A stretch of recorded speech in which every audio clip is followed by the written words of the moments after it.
Happy Sunday, beautiful people in my phone. Welcome to Car Conversations, where we talk all things faith, freedom, football, etc. And my phone holder may be officially gone. Okay, we're going to leave it right there. I am not editing that out. That is staying right where it is. Good morning, beautiful people. It's been that kind of morning. That was like really right on cue. Y'all, how you doing, sir? Oh my gosh, I love Atlanta. Oh. Y'all see that? The FedEx man.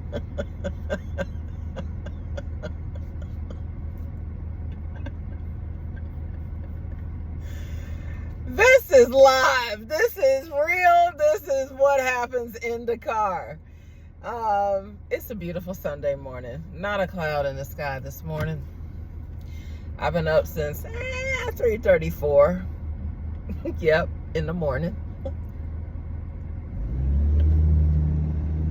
Oh, that ain't my light. That's his light.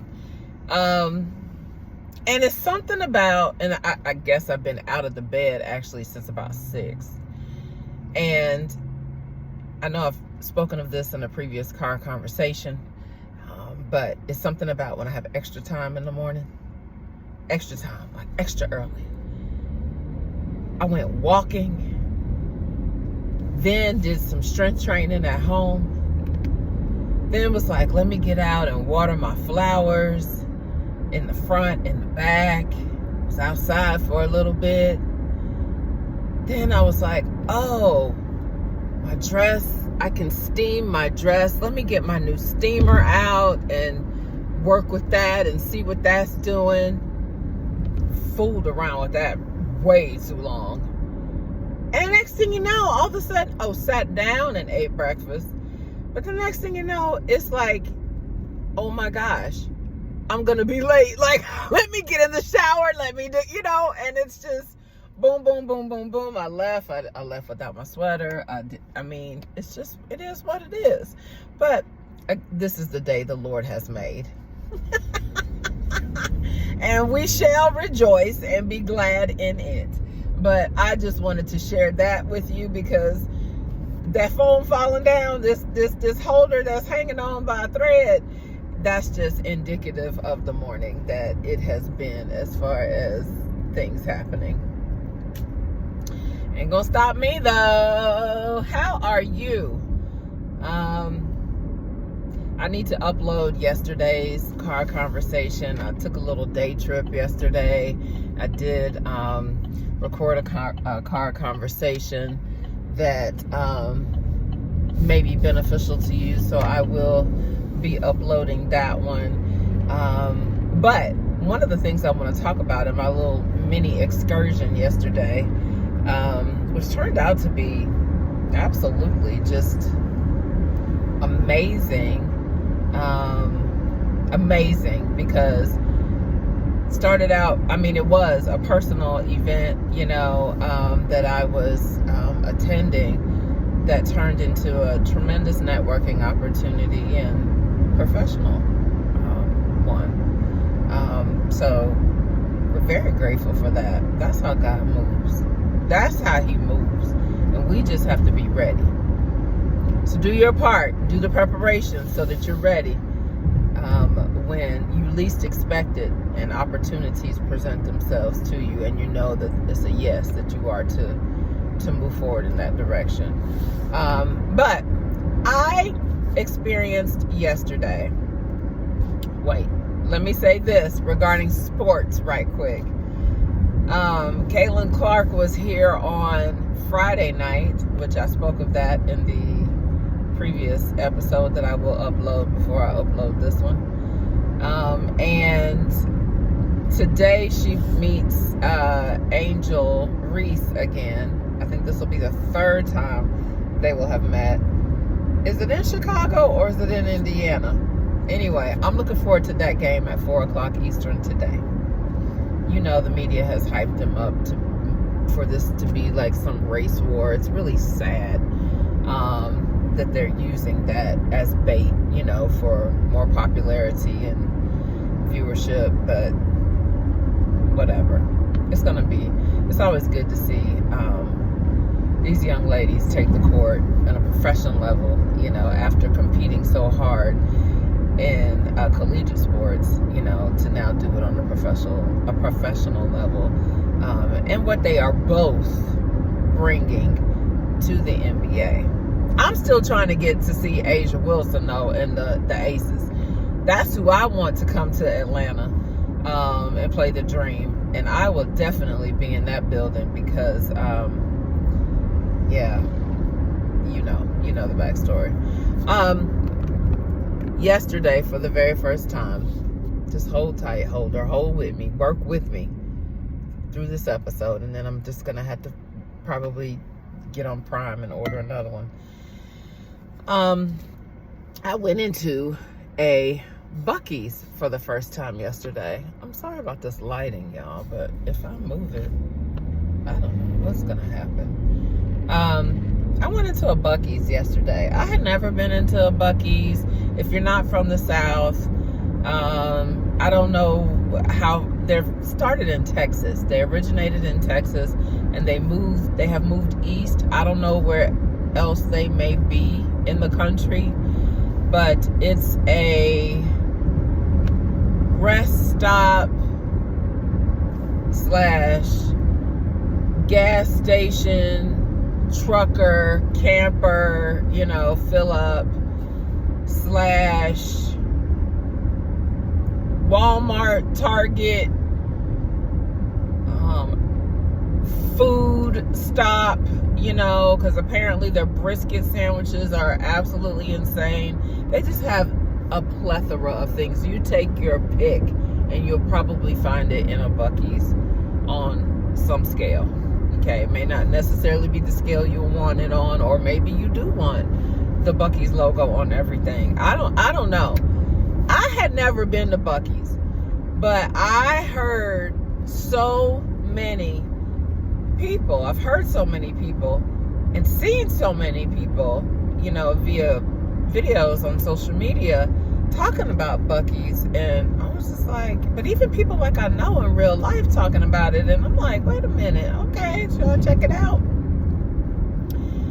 I decided to check out Buc-ee's because it was right near my destination yesterday, and I got to be very careful how I say this because, you know, I recorded some kind of reaction videos to my experience, and I just didn't feel comfortable uploading them because I didn't want to come across as being judgmental, or because I'm not judging it. I just know what's for me and what's not for me. Okay? That's the preface. I know what's for me and what's not for me. And it's not my cup of tea. Buc-ee's is not my cup of tea.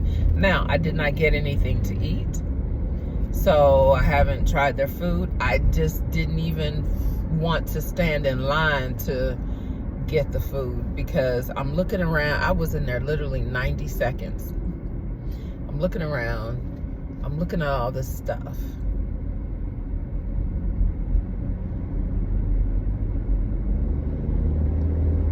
Nothing spoke to me. I'm just gonna say that. And what I heard was, go and get back in your car so you can get back home. That's what I heard. For me. So there's that. You know, I came, I saw, and I dipped like really, really quickly. So shout out to all the people who love Buc-ee's. I will say this: if you're on a super long road trip and you want to stop that's you can, or one stop where you can get gas, where you can, you know, the restrooms are going to be clean, and then get you, if the food is that great, like they say, a brisket sandwich, and then your favorite t-shirt, or, you know, home decor item, or hunting gear, or what, if that's like, yeah, I could see that. I could see that, you know. perhaps. Because being on a road trip, a long road trip especially, that gets to be pretty old fairly quickly. So I can see how the excitement, people watching, it's probably on another level. Like, that really is an amazing place to people watch, if you need that kind of break. They have a huge area for your pets. So if you're traveling with your pets, it's just, yeah, but it was, my trip wasn't that long.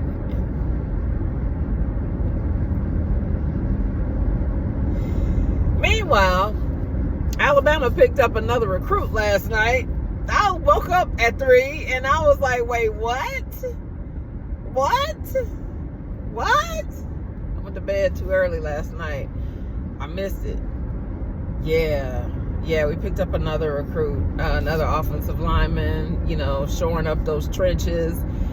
Y'all, this is turning out to be, he's a 4-star. This 25 class is turning out to be far more than anyone gave Alabama credit for, and Kalen DeBoer particularly credit for, when he took over, the position in January. People didn't expect this. In fact, they said emphatically that he's not going to be able to recruit in the South. Where? The South where? Because the recruits that he's landing right now, Courtney Morgan has something that he has really found that's working. And the recruits are the new players, like Ryan Williams, for example, he's a wide receiver we picked up, and he'll get some playing time, in the fall as a true freshman. I believe it. These guys, these student athletes are the players are the ones that are becoming even bigger recruiters for the school than anybody else. And so assembling these power teams, if you will, in the Power 5, assembling these super teams, and getting their, respective, colleagues, if you will, out of, from wherever they're from, but they've all participated in, high level sporting events together, or maybe they competed against each other, in their school districts, whatever the case may be. They know each other, right? Follow each other on socials. They respect each other's game, and they are now recruiting one another to join them. For example, with Alabama, it's to be this first era of Coach Kalen DeBoer, and I love that. Not to mention, think about it. You're giving, these guys are earning and receiving large sums of money. But now you're in the off season. Not only are you training, but you're also recruiting for your said team. I think that's brilliant. I think it's brilliant. So it seems to be working for our school, for sure. I'm sure it works for other schools as well. So that was very exciting to see that news this morning, and it just keeps happening. And we're in June. It just keeps happening. So we're definitely headed for a top 3 class for the 25 cycle. Yeah. But sporting wise, that's all I have. And that's probably all I have. My phone holder has held out, and I'm just going to let it go ahead and just, not put any more pressure on it. It's been 100-something degrees, at least in the car, this summer. So all of everything is probably melting, and that's what it is. Anyway, you guys have an amazing Sunday. Praying that you have been able to get some rest over the weekend and that you are going to be refreshed, renewed, recharged, ready for all that this new week that is upon us shall bring. All right, team, y'all stay winning and y'all stay free. Love y'all.